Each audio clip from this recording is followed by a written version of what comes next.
Hello viewers, আসসালামু আলাইকুম। আজকে আপনাদের জন্য নিয়ে এসেছি মজাদার বাঁধাকপির একটা পাকোড়া। পাকোড়াও বলা চলে, কাবাবও বলা চলে। তো এটা আমি কিভাবে বানাচ্ছি একটু শেয়ার করছি। এই যে আমি গ্রেটারে বাঁধাকপিটা এভাবে গ্রেট করে নিচ্ছি। আমি কিছুটা আগেই গ্রেট করে নিয়েছিলাম, তারপরও আপনাদের সুবিধার জন্য এটা আবার একটু শেয়ার করছি।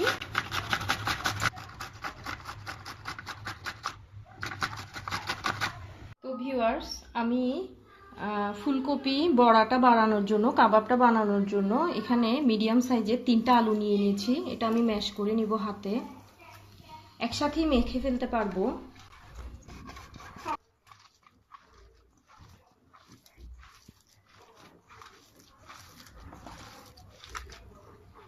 এরপরে ভিউয়ার্স, এখানে আমি কুচি করে রাখা কাঁচামরিচ দিয়ে দিচ্ছি, কুচি করে রাখা পেঁয়াজ,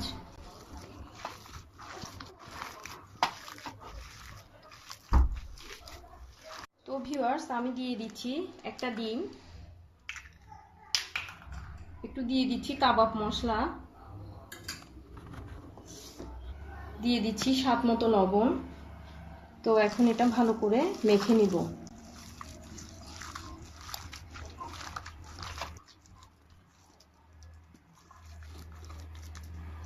বাইন্ডিংটা একটু ভালো হওয়ার জন্য আমি দিয়ে দিলাম ময়দা। আপনারা এখানে বেসনও দিতে পারেন, ময়দার পরিবর্তে ভিউয়ার্স আপনারা বেসনটাও ইউজ করতে পারেন। আমার এখানে আর একটু ময়দা লাগবে।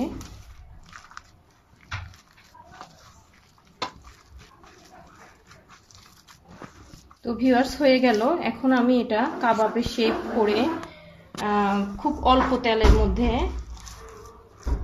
ভেজে নিব।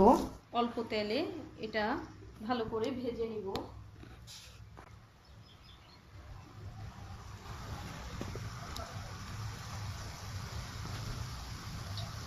এটা কিন্তু সামনে রোজা, আপনারা ফুলকপি এবং আলু দিয়ে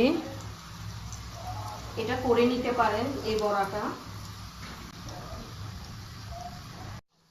তো ভিউয়ার্স আমি একটু উল্টে দিচ্ছি। এটা অল্প আঁচের মধ্যে করে নেবেন। সামনে রোজা, ইফতারির জন্য কিন্তু এটা পারফেক্ট একটা আইটেম।